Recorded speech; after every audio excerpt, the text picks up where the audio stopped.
અગ્નિ મહાપુરાણની કથાને આગળ વધારીએ. ભાગ 33મો, અધ્યાય 189મો. શ્રાવણ બારસ તિથિનું વ્રત.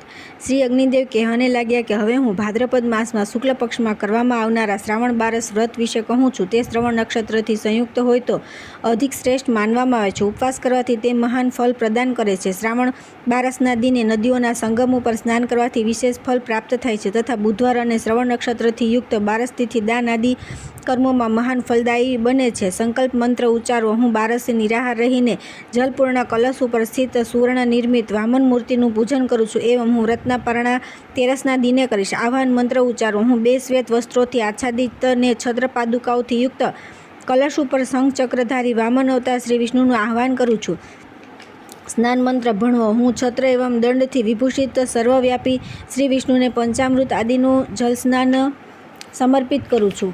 ભગવાન વામનને નમસ્કાર. અર્ધ્યદાન મંત્ર ભણો. હે દેવેશ્વર, આપ અર્ધ્યના અધિકારી પુરુષો તથા અન્ય લોકો મારફતે પણ સદા પૂજિત છો. હું આપને અર્ધ્ય દાન કરું છું. મને ભોગ, મોક્ષ, સંતાન, યશ અને સર્વે પ્રકારના ઐશ્વર્યોથી યુક્ત બનાવો. પછી ગંધ દ્રવ્ય સમર્પિત કરી શ્રી હરિને 108 આહુતિઓ અર્પિત કરવી. ગંધ પુષ્પથી ભગવાનનું પૂજન કરી મંત્રથી પુષ્પાંજલિ સમર્પિત કરવી. હે દેવેશ્વર, આપ મારી આ પુષ્પાંજલિથી નિત્ય પ્રસન્ન રહો. તે પછી સંપૂર્ણ પૂજન દ્રવ્ય મંત્ર ભણીને કોઈ વિદ્વાન બ્રાહ્મણને આપવું. બ્રાહ્મણને દક્ષિણા સહિત પૂજન દ્રવ્ય આપીને પછી સર્વે બ્રાહ્મણોને ભોજન કરાવી પોતે પણ ભોજન કરવું. ત્યાર પછી આવે છે અધ્યાય 190મો, અખંડ બારસ તિથિનું વ્રત. શ્રી અગ્નિદેવ કહેવાને લાગ્યા કે હવે હું અખંડ બારસ તિથિનું વ્રત કહું છું, જે સમસ્ત વ્રતોની સંપૂર્ણતાનું સંપાદન કરનારું છે. માર્ગશીર્ષના શુક્લ પક્ષની બારસની તિથિએ ઉપવાસ કરી ભગવાન શ્રી વિષ્ણુનું પૂજન કરવું. વ્રતધારીએ પંચગવ્યના જલથી સ્નાન કરવું અને તેના જ પારણા પણ કરવા. આ બારસે બ્રાહ્મણને વ્રતધારીએ જવ અને ધાન્યથી ભરેલું પાત્ર દાનમાં આપવું. ભગવાન શ્રી વિષ્ણુની સન્મુખ પ્રાર્થના કરવી. હે ભગવાન, 7 જન્મોથી મારા જે વ્રત ખંડિત થયું છે તે આપની કૃપાથી મારા માટે અખંડ ફલદાયી બની જાઓ. હે પુરુષોત્તમ, જેવી રીતે આપ સચરાચર જગતમાં અખંડ રૂપે સ્થિત છો તેવી રીતે મારા કરેલા સર્વે વ્રતો અખંડ બની જાઓ. એ પ્રકારે માર્ગશીર્ષથી આરંભ કરીને વ્રત ફાલ્ગુન સુધી પ્રત્યેક માસમાં કરવું જોઈએ. આ વ્રતને 4 મહિના સુધી કરવાનું વિધાન છે. ચૈત્રથી અષાઢ સુધી આ વ્રતની કરતી સમયે સતુથી ભરેલા પાત્રનું દાન કરવું. શ્રાવણથી પ્રારંભ કરી આ વ્રતને કાર્તિકમાં સમાપ્ત કરવું જોઈએ. એ રીતે અખંડ બારસ તિથિનું વ્રત કરવાથી 7 જન્મોમાં ખંડિત વ્રત સફળ બને છે. એ કરવાથી મનુષ્ય લાંબુ આયુષ્ય, આરોગ્ય, સૌભાગ્ય, રાજ્ય, ભોગ મેળવે છે. ત્યાર પછી આવે છે અધ્યાય 191મો, તેરસ તિથિના વ્રતો.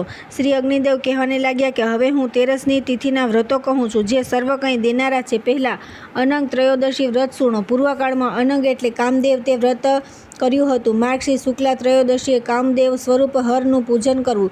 રાત્રે મધુનું ભોજન કરવું તેમજ તલ અને અક્ષત મિશ્રિત ધૃતનો હવન કરવો. પોષમાં યોગેશ્વરનું પૂજનને હોમ કરવું અને ચંદનનું પ્રાશન કરવું. તેનાથી તે વ્રતધારી મનુષ્ય સ્વર્ગલોકને પ્રાપ્ત કરે છે. વ્રત કરનારાએ ફાલ્ગુનમાં વીરભદ્રનું પૂજન કરીને કંકોલનું પ્રાશન કરવું. ચૈત્રમાં સુરૂપ, વૈશાખમાં મહારૂપ, જેઠમાં પ્રદ્યુમ્ન, અષાઢમાં ઉમાપતિ, શ્રાવણમાં શૂલપાણી, ભાદ્રપદમાં સંધ્યોજાત, અશ્વિનમાં ત્રિદશાધીપ શંકરનું પૂજન કરવું.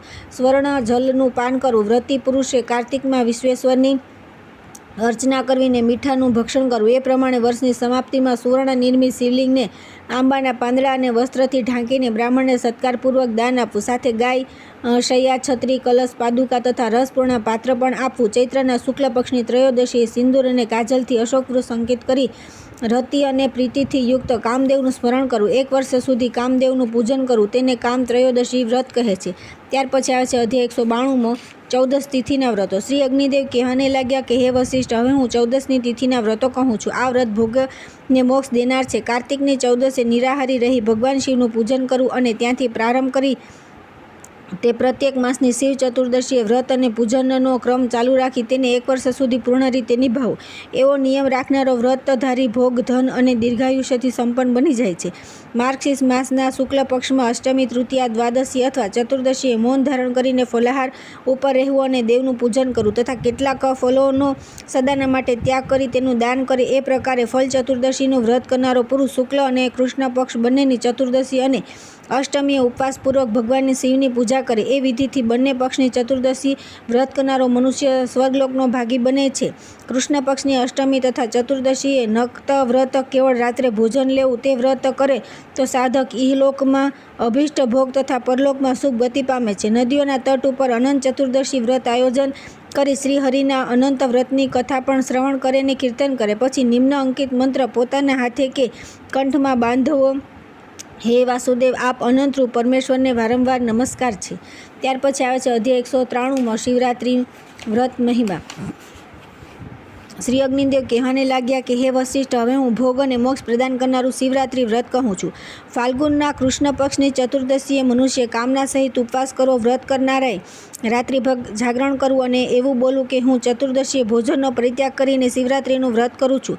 હું વ્રતયુક્ત થઈને રાત્રે જાગરણ દ્વારા શિવજીનું પૂજન કરું છું. હું ભોગને મોક્ષ દેનારા શંકરનું આહ્વાન કરું છું. હે શિવજી, આપ નરકરૂપી સમુદ્રમાંથી પાર કરાવનાર નૌકાની સમાન છો. આપને કોટી કોટી નમસ્કાર છે. આપ પ્રજા અને રાજ્ય પ્રદાન કરનારો છો. મંગલમય એવં શાંત સ્વરૂપ છો. આપને નમસ્કાર છે. આપ સૌભાગ્ય, આરોગ્ય, વિદ્યા, ધન અને સ્વર્ગ માર્ગની પ્રાપ્તિ કરાવનાર છે. મને ધર્મ આપો, ધન આપો અને કામ ભોગ આદિ પ્રદાન કરો. મને ગુણ, કીર્તિ અને સુખથી સંપન્ન કરો તથા સ્વર્ગ અને મોક્ષ પ્રદાન કરો. આ શિવરાત્રિ વ્રતના પ્રભાવથી પાપાત્મા સુંદરસેન વ્યાધે પણ પુણ્ય પ્રાપ્ત કર્યું હતું. જે કોઈ ભાવિક ભક્ત હેતભાવથી શિવરાત્રિ વ્રત શ્રદ્ધાથી વિધિવત રીતે કરે છે તેને મનવાંછિત ફળની પ્રાપ્તિ થાય છે. ત્યાર પછી આવે છે અધ્યાય 194માં અશોક પૂર્ણિમાનું વ્રતનું વર્ણન. શ્રી અગ્નિદેવ કહેવાને લાગ્યા કે હે વશિષ્ઠ, હવે હું અશોક પૂર્ણિમા વ્રતના વિષયમાં કહું છું. ફાલ્ગુનના શુક્લ પક્ષની પૂર્ણિમાએ ભગવાન વરાહ અને ભૂમિદેવીનું પૂજન કરવું. 1 વર્ષ સુધી એ પ્રમાણે વ્રત કરવાથી મનુષ્ય ભોગ અને મોક્ષ બંનેને પ્રાપ્ત કરી લે છે. કાર્તિકની પૂર્ણિમાએ વૃષોત્સર્ગ કરીને રાત્રિ વ્રતનું અનુષ્ઠાન કરવું. એનાથી મનુષ્ય શિવલોકને પ્રાપ્ત કરે છે. આ ઉત્તમ વ્રત વૃષોત્સર્ગ વ્રત નામથી પ્રસિદ્ધ છે. અશ્વિનના પિતૃપક્ષથી અમાવસ્યાએ પિતૃઓના ઉદ્દેશ્યથી જે કંઈ આપવામાં આવે તે અક્ષય બની જાય છે.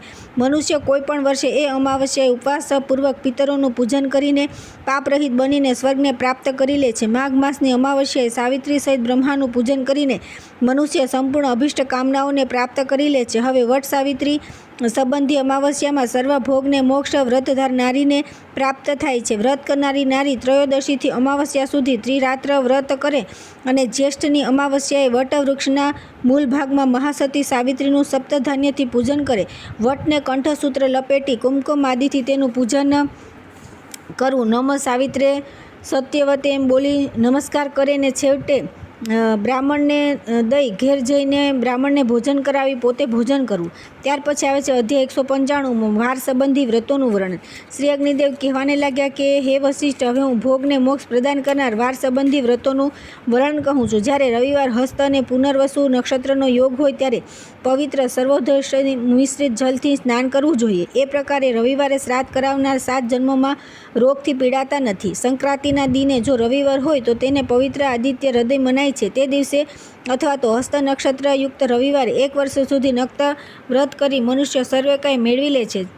ચિત્રા નક્ષત્રયુક્ત સોમવારે 7 વ્રત કરી મનુષ્ય સુખ પ્રાપ્ત કરે છે. સ્વાતિ નક્ષત્રથી યુક્ત મંગળવારના વ્રતનો પ્રારંભ કરે એ પ્રકારે મંગળવારે 7 નક્ત વ્રત કરીને મનુષ્ય દુઃખ બાધાઓથી છુટકારો મેળવી લે છે. બુધ સંબંધી વ્રતમાં વિશાખા નક્ષત્ર યુક્ત બુધવારને ગ્રહણ કરો. તેનાથી આરંભ કરીને બુધવારના 7 નક્ત વ્રત કરનારા બુધ ગ્રહ જનિત પીડાથી મુક્ત થઈ જાય છે. અનુરાધા નક્ષત્રયુક્ત ગુરુવારથી આરંભ કરી 7 નક્ત વ્રત કરનારા બૃહસ્પતિ ગ્રહની પીડાથી જ્યેષ્ઠા નક્ષત્રયુક્ત શુક્રવારે વ્રત ગ્રહણ કરીને 7 નક્ત વ્રત કરનારા શુક્ર ગ્રહની પીડાથી અને મૂળ નક્ષત્રયુક્ત શનિવારથી આરંભ કરીને 7 નક્ત વ્રત કરનારા શનિ ગ્રહની પીડાથી નિવૃત્ત થઈ જાય છે. એ પ્રમાણે વાર સંબંધી વ્રતો કહેલા છે. ત્યાર પછી આવે છે અધ્યાય 196માં નક્ષત્ર સંબંધી વ્રતો. શ્રી અગ્નિદેવ કહેવાને લાગ્યા કે હે વશિષ્ઠ, હવે હું નક્ષત્ર સંબંધી વ્રતોનું વર્ણન કહું છું. નક્ષત્ર વિશેષમાં પૂજન કરવાથી શ્રીહરિ અભિષ્ટ મનોરથની પૂર્તિ કરે છે. સર્વપ્રથમ નક્ષત્ર પુરુષ શ્રીહરિનું ચૈત્ર માસમાં પૂજન કરવું. મૂળ નક્ષત્રમાં શ્રીહરિના ચરણ કમલોની અને રોહિણી નક્ષત્રમાં તેમની જંઘાઓની અર્ચના કરવી. સર્વના પૂજનીય નક્ષત્ર પુરુષ વિષ્ણુ શિવથી અભિન્ન છે. જેથી શિવ સંબંધી વ્રત કરનારાઓએ કૃતિકા નક્ષત્ર સંબંધી કાર્તિક માસમાં અને મૃગ શિરા નક્ષત્ર સંબંધી માર્ગશીર્ષ માસમાં કેશવાદી નામો એવં અચ્યુતાય નમ આદિ મંત્રો દ્વારા શ્રીહરિનું પૂજન કરવું જોઈએ. વ્રત કરતાએ કાર્તિકથી માઘ સુધી 4 માસોમાં સદા અન્નદાન કરવું, ભગવાન શ્રી હરિ તથા બ્રાહ્મણોને રાત્રિના સમયે નૈવેદ્ય સમર્પિત કરવું, પંચગવ્યના જલથી સ્નાન એવં તેનું આચમન કરવાથી મનુષ્ય પવિત્ર બની જાય છે. વિસર્જન પહેલાં પ્રાર્થના કરવી, હે અચ્યુત, આપને નમસ્કાર, મારા પાપોનો વિનાશ થાવ અને પુણ્યની વૃદ્ધિ થાવ, મારું ઐશ્વર્ય અને ધન સદા અક્ષય બનો, મારી સંતાન પરંપરા કદી ઉચ્છિન્ન ન બનો, મારી ઉપર પ્રસન્ન થાવ અને મનવાંછિત ફળ પ્રદાન કરું. ત્યાર પછી આવે છે અધ્યાય 197મો.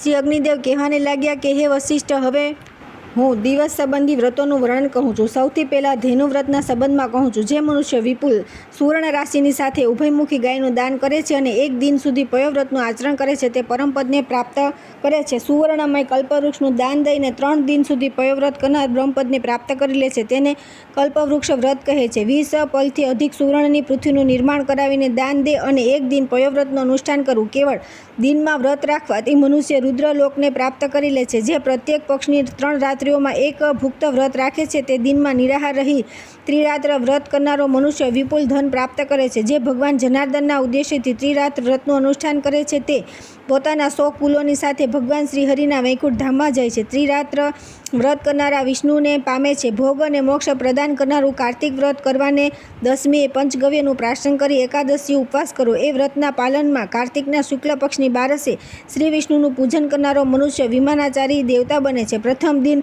દુગ્ધપાન કરે, બીજા દિને દધીનો આહાર કરી પછી 3 દિવસ ઉપવાસ કરે. આ અર્થપ્રદ ભાસ્કર કૃચ્છ વ્રત કહેવાય છે. શુક્લ પક્ષની પંચમથી આરંભ કરી 6 દિન સુધી ક્રમશઃ જવની લાપસી, શાક, દધી, દુગ્ધ, ધ્રુત અને જલ એ વસ્તુઓનો આહાર કરો. એને સંતાપન કૃચ્છ વ્રત કહે છે. ત્યાર પછી આવે છે અધ્યાય 198મો. માસ સંબંધી વ્રત. શ્રી અગ્નિદેવ કહેવાને લાગ્યા કે હે મુનિ શ્રેષ્ઠ, હવે હું માસ સંબંધી વ્રતો કહું છું જે ભોગ અને મોક્ષ પ્રદાન કરનારા છે. અષાઢથી પ્રારંભ થનારા ચાતુર્માસમાં માલિશ અને ઉપટનનો ત્યાગ કરો, જેનાથી મનુષ્ય ઉત્તમ બુદ્ધિ પ્રાપ્ત કરે છે. વૈશાખમાં પુષ્પરેણુ સુધી સર્વ પરિત્યાગ કરી ગૌનું દાન કરનારા રાજ્યને પ્રાપ્ત કરે છે. 1 માસ સુધી ઉપવાસ રાખી ગૌદાન કરનારા એ ભીમવ્રતના પ્રભાવથી શ્રીહરિના સ્વરૂપ બની જાય છે. અષાઢથી શરૂ થતા ચાતુર્માસમાં નિયમપૂર્વક પ્રાતઃ સ્નાન કરનારો વિષ્ણુલોકમાં જાય છે. શ્રાવણથી શરૂ થનારા ચતુર્માસથી વ્રતોના અનુષ્ઠાનથી વ્રત કરતા સર્વ કંઈ પ્રાપ્ત કરે છે. ચતુર્માસ વ્રતોનું આ પ્રકારે વિધાન કરવું. અષાઢની શુક્લ પક્ષની જે એકાદશી આવે ત્યારે ઉપવાસ રાખવો. પ્રાય અષાઢમાં પ્રાપ્ત થનારી કર્ક સંક્રાંતિમાં શ્રીહરિનું પૂજન કરવું અને કહેવું કે હે ભગવાન, મેં આપની સન્મુખ આ વ્રત ગ્રહણ કર્યું છે. હે કેશવ, આપની પ્રસન્નતાથી તેની હવે નિર્વિઘ્ને સિદ્ધિ થાવ. વ્રત કરનારે માંસ વગેરે નિષિદ્ધ વસ્તુઓ તથા તેલનો ત્યાગ કરવો અને શ્રીહરિનું યજન કરવું. ત્રિરાત્ર વ્રત કરનારો વિષ્ણુલોક મેળવે છે. ચાંદ્રાયણ વ્રત કરનાર વિષ્ણુલોકનું અને મૌન વ્રત કરનારા મોક્ષના અધિકારી બને છે. અશ્વિન શુક્લ પક્ષ એકાદશી ઉપવાસ કરી 12સે શ્રી વિષ્ણુ પૂજન કરી કૌમુદ વ્રત થાય છે. ઓમ નમો વાસુદેવાય મંત્ર ભણો. એ વ્રત કરનારા ધર્મ, અર્થ, કામ ને મોક્ષ પ્રાપ્ત કરે છે. ત્યાર પછી આવે છે અધ્યાય 199મો. ઋતુ તથા ભિન્ન વ્રતોનું વર્ણન. શ્રી અગ્નિદેવ કહેવાને લાગ્યા કે હે વશિષ્ઠ, હવે હું આપની સન્મુખ ઋતુ સંબંધી વ્રતોનું વર્ણન કહું છું જે ભોગ ને મોક્ષ બંનેને આપનારું છે. જે વર્ષા, શરદ, હેમંત અને શિશિર ઋતુમાં ઈંધણનું દાન કરે છે, વ્રતના અંતમાં ધ્રુત ધેનુનું દાન કરે છે, તે અગ્નિવ્રતનું પાલન કરનારા મનુષ્ય બીજા જન્મમાં બ્રાહ્મણ બને છે. જે 1 માસ સુધી સંધ્યા સમયે મૌન રહી માસના અંતે બ્રાહ્મણને ધ્રુત, કુંભ, તલ, ઘંટ અને વસ્ત્ર આપે છે, તે સારસ્વત વ્રત કરનારો મનુષ્ય સુખનો ઉપભોગ કરે છે. 1 વર્ષ સુધી પંચામૃતથી સ્નાન કરી ગૌદાન કરનારો રાજા બને છે. ચૈત્રની એકાદશીએ નક્તાભુક્ત વ્રત કરીને ચૈત્રના સમાપ્ત સમયે વિષ્ણુ ભક્ત બ્રાહ્મણને સુવર્ણમય પ્રતિમાનું દાન કરે છે, તે વિષ્ણુપદને પ્રાપ્ત કરે છે. ખીરનું ભોજન કરી ગો યુગ્મનું દાન કરનારા એ દેવી વ્રતના પાલનના પ્રભાવથી શ્રી સંપન્ન થાય છે. મનુષ્ય સંક્રાંતિની અમાવસ્યા તિથિમાં હોય તો શિવ અને સૂર્યનું પૂજન કરી સ્વર્ગ પ્રાપ્તિ થાય છે. ઉત્તરાયણ સંબંધી મકર સંક્રાંતિમાં પ્રાતઃકાલ સ્નાન કરીને ભગવાન શ્રી કેશવની અર્ચના કરવી જોઈએ.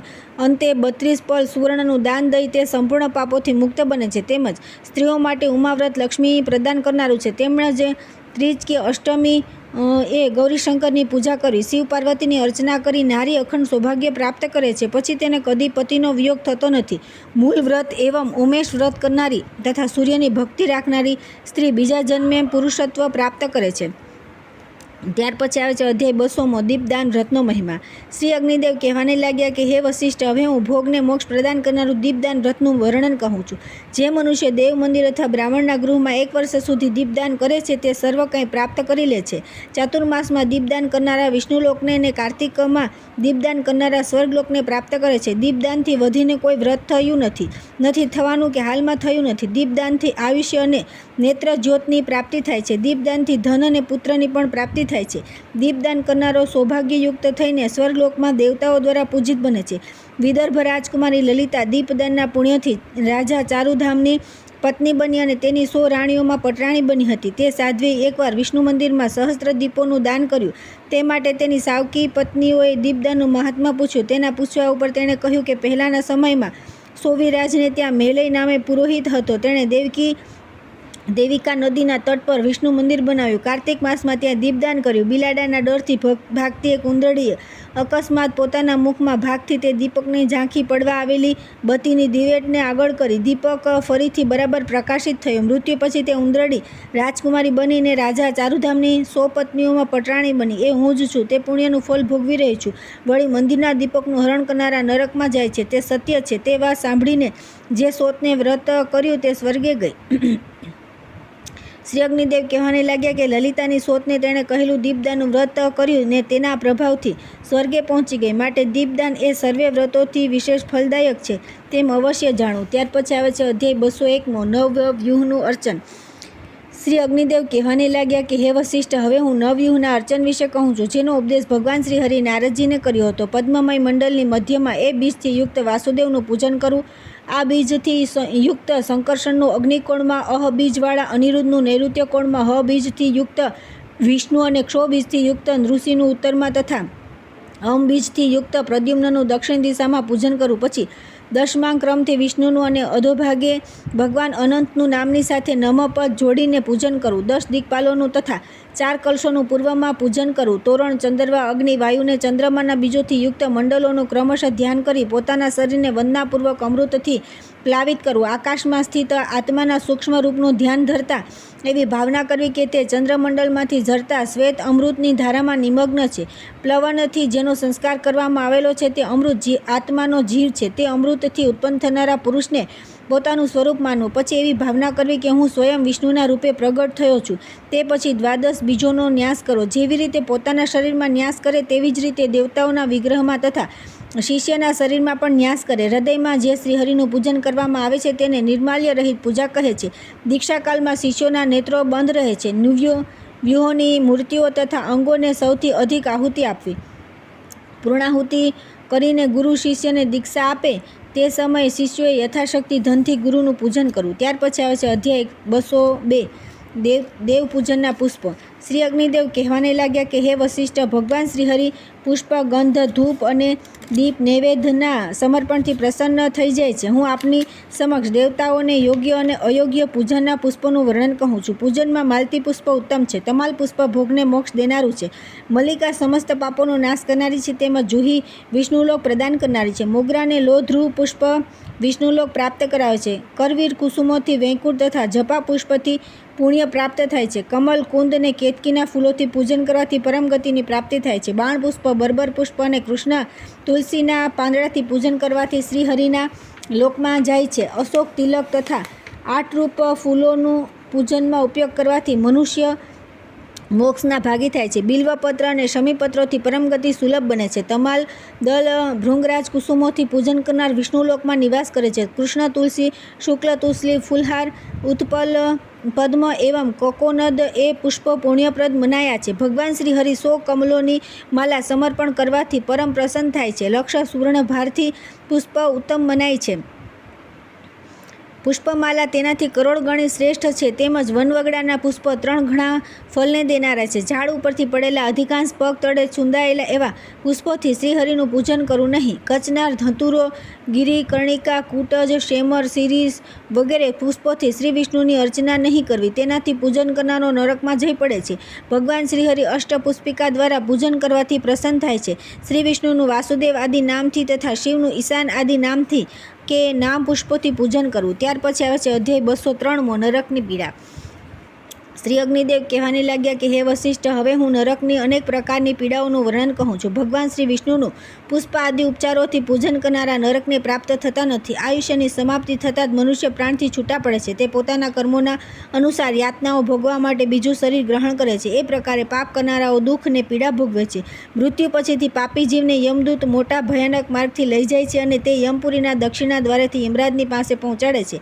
તે યમદૂત ભયાનક ડરામણા હોય છે. જ્યારે ધર્માત્મા મનુષ્યને પશ્ચિમ દિશાએથી લઈ જવાય છે, ત્યાં પાપી જીવને યમરાજની આજ્ઞાથી યમદૂતો દ્વારા નરકોમાં નાખવામાં આવે છે. કિંતુ વશિષ્ઠ આદિ ઋષિઓ દ્વારા પ્રતિપાદિત ધર્મનું આચરણ કરનારાને સ્વર્ગમાં લઈ જવામાં આવે છે. ગોહત્યારેને મહાવીચ નરકમાં 1,00,000 વર્ષ સુધી પીડા ભોગવવી પડે છે. બ્રહ્મહત્યારેને ધગધગતા તામ્રકુંભ નામના નરકમાં નાખવામાં આવે છે. ભૂમિનું અપહરણ કરનારને રૌરવ નરકમાં નાખે છે. બીજાના ઘરોને ખેતરોને જલાવનારને મહારૌરવ નરકમાં નાખે છે. ચોરી કરનારને તમિસ્ત્ર નરકમાં નાખે છે. માતૃઘાતીને અસીપત્રવન નામે નરકમાં નાખે છે. અભક્ષ્ય વસ્તુ ખાનાર મહાદુર્ગંધમય નરકમાં જઈને પડે છે. પાપપૂર્ણ વિચારવાળા મહાજ્વલ અગમ્ય સ્ત્રી સાથે ગમન કરનારા કુકચમાં, પ્રાણી હિંસા કરનારા ક્ષારદમાંના નરકમાં જાય છે. બાલક, સ્ત્રી અને વૃદ્ધની હત્યા કરનારા, બ્રાહ્મણને પીડનારા કરાલ નરકમાં જાય છે. ચાડી ચુગલી કરનારા જીભ ખેંચી લેવાય છે. બુરી દ્રષ્ટિથી જોનારાની આંખો કાઢી લે છે. અન્ય દૂષિત વ્યવહાર કરનારાને અંગારા ઉપર ચલાવે છે. એવી રીતે યમદૂતો નરકમાં પીડા આપે છે. માસ, ઉપવાસ, એકાદશી વ્રત, ભીષ્મ પંચક વ્રત વગેરે કરનારાઓ નરકમાં જતા નથી.